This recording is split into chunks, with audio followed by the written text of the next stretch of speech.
Hey guys, so in this video we are going to go over the math on whether it's better to pay off your mortgage early or rather invest. Usually if you are asking this question, it means that you have money left over at the end of the month after paying off all your bills. And now you are trying to figure out the best ways to make use of the extra funds. Now if this is you, then congratulations, because most people are not in this situation where they have any savings and are living paycheck to paycheck. Have a look at this chart where it shows the amount of personal savings rate in America, which is not even 4%. Now to determine whether investing or paying off your mortgage is the best route for you has many factors which needs to be taken into consideration. But the most important one is the amount of interest you are being charged on your mortgage. We are first going to break down how mortgages work, as this is essential to understand for you to know which route is best for you to take. After understanding that, we can go deeper into the math and understand what makes the most sense for you financially. Okay, so how mortgages work is you are borrowing money from the bank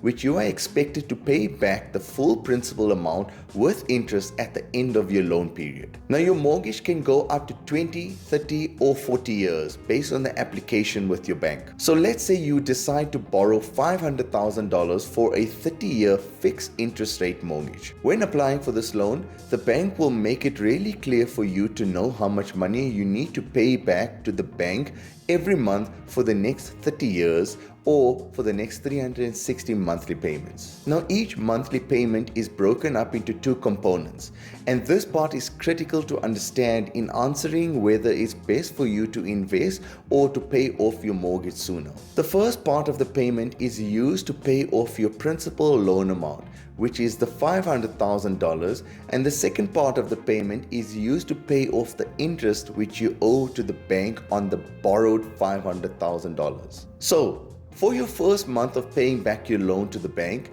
you will be paying them a total of $3,227. Now here's the really fascinating or messed up part, depending on how you look at it. The banks follow an amortization schedule, which is a table that details your monthly payments owed to the bank. Now the unfortunate thing with getting a mortgage is that the bank wants you to pay the majority of the bank's interest first rather than paying off a larger chunk of your principal amount first. What this means is that in month 1, you pay a total of $3,327.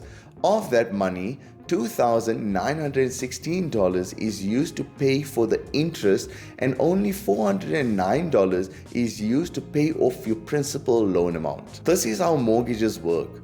Banks always want to get paid first, but by doing this, you don't really make a dent into your principal loan amount until years later into your loan. And this becomes a problem where if you are never making a dent into your principal loan amount, it will mean that you will forever be paying off your loan without reducing the $500,000 which you owe, which can make you feel hopeless. By following this way of paying back your loan, it is so shocking that the first 21 years of your 30-year loan, you will pay back more interest per year than paying off your principal loan amount. If we take a look at this table, you can see that for 70% of your loan period, or after 21 years of the 30 years, you will still owe $265,000 to the bank, meaning you would have only paid off around 47% of your loan amount in your first 21 years of your 30-year loan period. Often with mortgages, the amount of interest you pay outweighs the dollar amount you actually borrowed. By loaning $500,000 at an interest rate of 7%,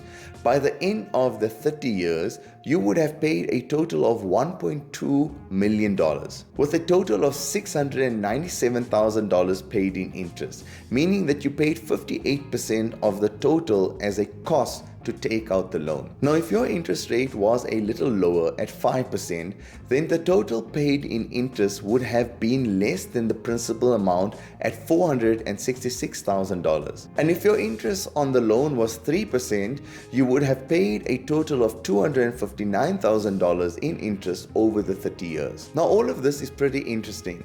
If we could reduce the principal amount we owe as quickly as possible, that means it will reduce the amount of interest that we pay the bank over the course of the loan. Now if you are enjoying this video so far, then please consider liking and subscribing to my channel. It's completely free. Now let's have a look at the stock market and the returns you get from it, and whether it makes more sense to pay off your mortgage early or rather to invest. When it comes to the S&P 500, its average annualized return since 1957 is just over 10%. So it's pretty reasonable to expect to get 10% return on your investment. And after taking taxes into account, you can expect to get around 8% net return. When it comes to the interest rate on your mortgage, if you have a 3% interest rate and if you make extra payments towards your mortgage, then you are basically making 3% on that money. So mathematically, you are going to be a lot better off investing into the stock market, making a net return of 8% than paying extra money into a mortgage,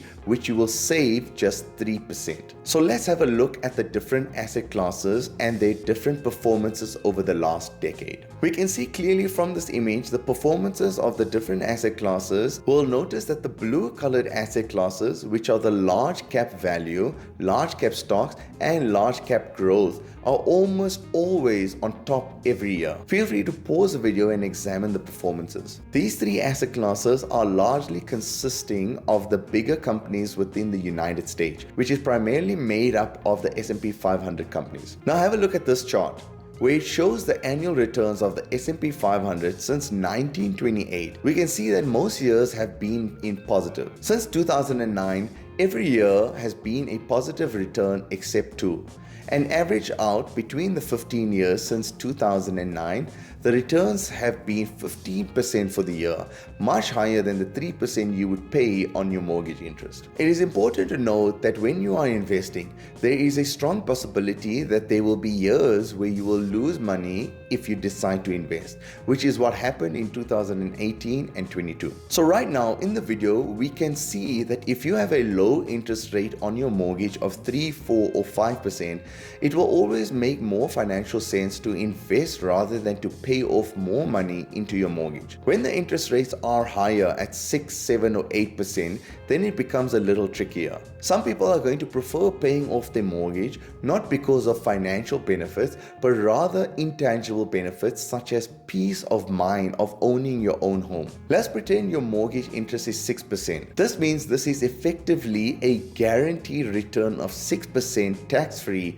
by paying off your mortgage with any extra money which you may have instead. While 6% is not impossible to get a return from the stock market, there is always a risk of having a losing year in the market. And now there is one factor which I have not mentioned yet, which is absolutely critical to add into this equation to help answer your question on whether you should be using your extra cash to pay off your mortgage faster or investing into the stock market instead, which is how many years do you have left on your mortgage and how many years do you have left to invest. Generally speaking, the more time you have left on your mortgage, the better it is to rather invest your money, and that's because of the power of compounding. Now let's say you have still 25 years left on your mortgage, but instead of paying your mortgage off, you invest $500 every month into the stock market. Now as I mentioned earlier in the video, you can get 8% post-tax returns on average from investing into the S&P 500. Now investing $500 monthly at an 8% return rate for 25 years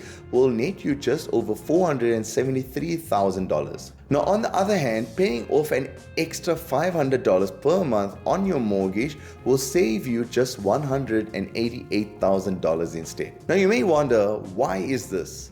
You will notice that in both the examples I use 8% as the interest value and 25 years for the term. This is because when you are paying extra money off on your mortgage, you are using that money to pay off the principal amount which you loaned, and your savings will be in the form of reduced interest on your mortgage. Whereas when you are investing, you are using that money to grow your investment and will earn interest on it, which compounded over 25 years can grow your money exponentially. So this example is on a 25-year 5-year loan period, which clearly makes sense to invest. However, it becomes a much closer comparison if you have just 15 or 10 years left on your mortgage payment. In this case, you should run the numbers yourself.